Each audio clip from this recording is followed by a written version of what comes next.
पाकिस्तान के खिलाफ जंग में कूद जाएंगे। अरे हिला देंगे पाकिस्तान को भाई साहब। मुझे सेना में 18 वर्ष देशभक्ति, ईमानदारी, वतन के लिए मर मिटना सिखाया गया है। तो निश्चित तौर पे आज के जो अग्निवीर है ना, और जो पुरानी सेना है, इनसे 19 नहीं पड़ेंगे, आपसे वादा कर रहे हैं। हिला के रख देंगे बॉर्डर को। देश के लिए जज्बा बरकरार है। अरे भैया, देश के लिए ही तो हम जी रहे हैं, देशवासियों के लिए तो हम जी रहे हैं। हम सेना में थे तब भी इसकी हरकतें होती रही थी। मैं चाहता हूं कि अब इसका ऐसा जवाब देना चाहिए कि भविष्य में पाकिस्तान ऐसी हरकत न कर पाए। पब्लिक की पंचायत में आपका स्वागत है। और जिस तरह से पहलगाम में आतंकी हमला हुआ था, उससे पूरा देश शौक में है, आक्रोश में है और गुस्से में है। छोटे से लेकर बड़े तक, सड़क से लेकर संसद तक और संसद से लेकर शहर तक, गांव तक, गली तक, हर आदमी आपको गुस्से में दिखाई दे रहा है। तमाम जो एक्स आर्मी मैन है वो भी काफी गुस्से में इस हमले को लेकर। फौजी बाबा जिनको कहा जाता है और रामनाथ सिकरवार के नाम से ये फेमस है और एक्स आर्मी मैन है। इनसे हम बात करते हैं कि आखिरकार इनके अंदर कितना आक्रोश है। एक जो घटना हुई पहलगाम की, किस तरह से आप देखते हैं, कितना आक्रोश है इसमें? जो निर्मम हत्या की गई है निर्दोष लोगों की, ये वास्तव में पूरे देश का दिल हिल गया है।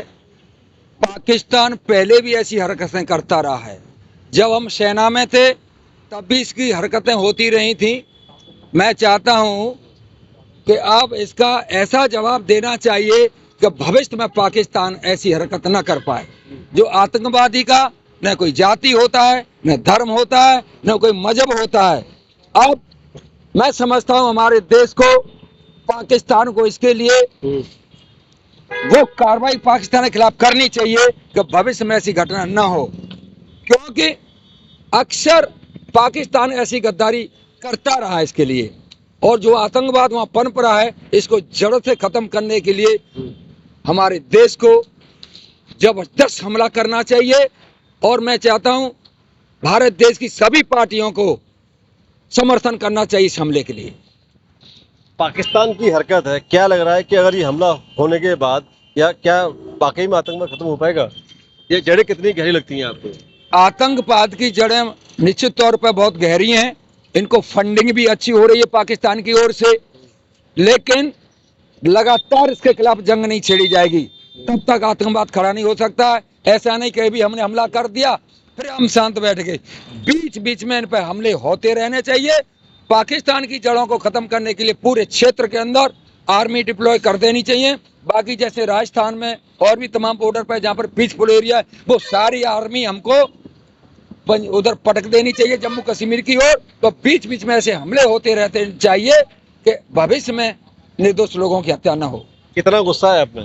गुस्सा इतना है कि अगर मुझसे कह दिया जाए आज कि रामनाथ, जो तुम नाला रोड बनवाने के लिए आंदोलन कर रहे हैं, आज मेरा 7वां दिन है, तो इस आंदोलन को छोड़ करके अभी पिट्ठू बोक बांध करके और मोर्चे पर खड़ा हो जाऊंगा। जितने पूर्व सैनिक हैं उन सबको लेकर के मोर्चे पर खड़ा हो जाऊंगा। मेरी 60 साल की उम्र है। मैं वादा करता हूं आपसे, आज भी 18 साल जैसे सोल्जर की लड़ाई मैदान जंग लड़ूंगा, वादा करूंगा आपसे। पाकिस्तान के खिलाफ जंग में कूद जाएंगे? अरे हिला देंगे पाकिस्तान को भाई साहब। मुझे सेना में 18 वर्ष देशभक्ति, ईमानदारी, वतन के लिए मर मिटना सिखाया गया है। जब हमारे अधिकारी मुझे ट्रेनिंग देते थे, हम लोगों को कहते थे एक दुश्मन एक गोली। अगर उधर से फायरिंग हो रहा है, बाई चांस तुम इंजर्ड हो जाते हैं, तुम्हारी बाजू कट गई तो राइट हैंड से लड़िएगा। ये बाजू भी कट जाए तो ट्रिगन को दांत से खींचिएगा। मतलब किसी भी भाई, मतलब आप आखिरी श्वास तक लड़ते रहो, चाहे पैर कटे, जब तक आप शहीद न हो जाते तब तक आपका शरीर वहां हिलता रहना चाहिए। और इस सच बात है, one day this body will merge into ashes and soils when and where we don't know। एक दिन शरीर मिट्टी और राख में परिवर्तित होगा, कब और कहाँ हम नहीं जानते। देश की खातिर अगर सीमा पर शहीद होगा तो वो खुशी का दिन होता है। तो अभी भी लड़ने का जज्बा बरकरार है? पूरा जबरदस्त तरीके से हम लोग ये आपसे वादा कर रहे हैं। केंद्र सरकार आदेश देकर पूर्व सैनिक यहाँ पर आ जाए, आतंकवाद को खत्म करें, तो निश्चित तौर पर आज के जो अग्निवीर है ना, और जो पुरानी सेना है, इनसे 19 नहीं पड़ेंगे, आपसे वादा कर रहे हैं। हिला के रख देंगे बॉर्डर को। देश के लिए जज्बा बरकरार है। अरे भैया, देश के लिए तो हम जी रहे हैं, देशवासियों के लिए तो हम जी रहे हैं। आप बताइएगा 26, 28, 30 जो भी हत्याएं हुई हैं, हनीमून मनाने गए थे, घूमने गए थे, क्या गुजर रही होगी उनके परिवारों से। ये दर्द उनका कभी खत्म नहीं हो सकता। जिनका खून का रिश्ता है उनका तो दर्द है डेफिनेटली, लेकिन हमें भी दर्द होता है। शादी करके आए थे, इस तरह से जान चले जाना दुख तो होता है सर, हमें दुख होता है, देश को भी दुख होता है। ऐसा नहीं होना चाहिए, गला भरा आता कब है तक सर। होगा ये पाकिस्तान का ड्रामा? कब तक ये हरकत देता रहेगा?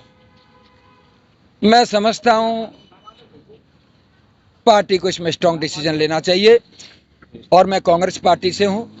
मैं भी कांग्रेस पार्टी की तरफ से सभी नेताओं को, अन्य पार्टियों की ओर से कहूँगा कि इस युद्ध में बीजेपी का पूरी ताकत से साथ दें।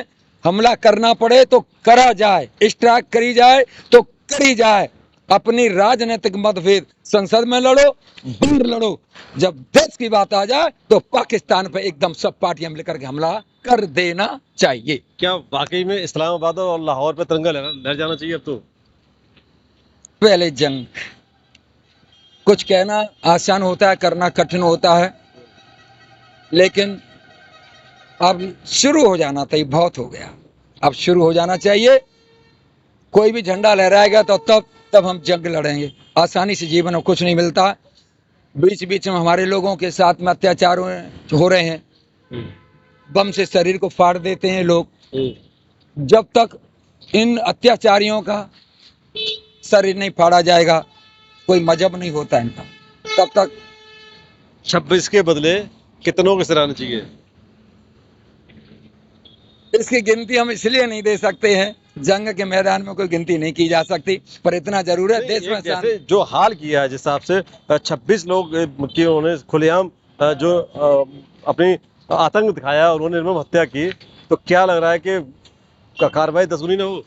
मैं तो ये कह रहा हूँ, जिन्होंने जो हत्या की है सबसे पहले तो उनका सफाया हो। जो लोग उनको सपोर्ट कर रहे हैं उनको सफाया हो, जहाँ जहाँ उनकी लिंक है उनका सफाया हो, सबसे पहले जरूरी है। तो जितने भी एक्स आर्मी मैन हैं उनमें काफी आक्रोश है, और वो साफ तौर पर कह रहे हैं कि अगर सरकार उनको परमिशन दे, केंद्र सरकार उनको परमिशन देती है, तो बॉर्डर पर लड़ने के लिए तैयार है, और वो जो सेना है उससे कम नहीं होंगे।